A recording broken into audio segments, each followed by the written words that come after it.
All right, fellas, it's another week. As part of this video, as a side, I want to focus on speaking with commitment. Just had my public speaking class today. And as a reminder, speaking with commitment really focuses on three things. The first one is downspeak. So this is speaking your sentences in a statement format.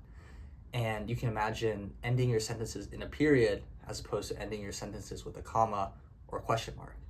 The second one is positive and reinforcing facial expressions. So that consists of positive, strong eye contact, as well as the rest of your facial features that indicate you're certain, sure, and positive about what you're saying. So no twitches or sort of uncomfortable movements that indicate you're uncomfortable. The third one is not using negative self-talk and qualifiers. So that's when you start off something by saying, oh, I'm not an expert, so XYZ. That immediately undermines you. So those are the pillars of speaking with commitment that we'll try to integrate into this. I want to talk about the difference between time and energy today. Time that you spend with people does not equate to energy. Time and energy, I think, are very different. I think it's helpful to think about an example. If you imagine spending time with people, you can spend 2 hours, 3 hours, days with people. But if during that time you were removed, you were using your phone, for example, you were paying attention to the menu at a restaurant as opposed to listening to what the other person across the table was saying, you're just occupied with something else other than what the other person and the people around you are doing, that time is not going to be productive. Can you imagine, will that time translate into a strong connection, a strong energy that brings people together? It's likely to not be the case. I think it needs to be recognized that this principle also holds true in anything that we try to make meaningful progress in, but it's a very easy way to recognize it by looking at relationships. I'm thinking about it this week because I just spent Memorial Day weekend back home, and it was probably the largest chunk of time that I spent at home in a while. I'll go back for a weekend pretty much every month, but it's a long weekend, so I got to spend 5 days, call it, there. And it's always at the end of these sort of periods of time that I recognize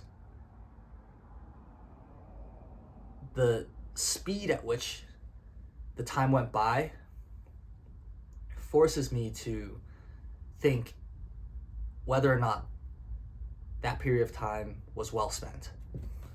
I spent 5 days, but did I make an impact from a connection standpoint that's comparable to the 5 days from a time perspective that I spent with my family?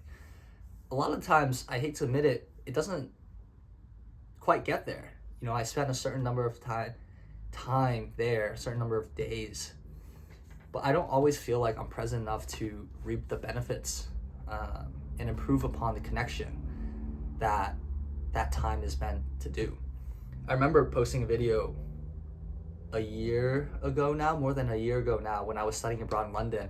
My mom had come to visit me, and I remember the last night, or one of the last nights we were there together, we were having dinner, and as silly as it is looking back, I was getting ready to post something on Instagram, and so that was all that was occupying my head.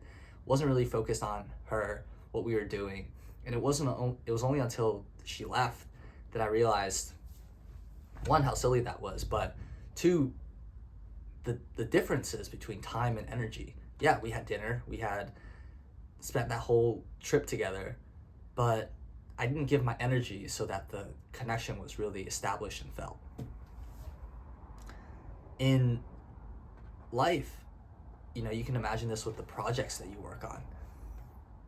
How often is it that we're tired or there's something occupying our head and we try to plow away at something that we're working on, the thing that's in front of us, and we might spend hours and hours, but realize we're not making any real meaningful impact or progress to the thing that we're working on. We might still be at square one. And I think that's a very important notion to recognize. You know, that change may be required. Change may be simply taking a step back to the point where your time then is productive, where the time meets the energy and you're making progress. Or, it's the deeper stuff, the whatever is occupying your head, that needs to change. If you guys made it this far in the video, thank you. It's much appreciated, the support that you guys put into this, watching the videos and engaging with it. I've been doing this for probably 2 months now, every week posting a video consistently.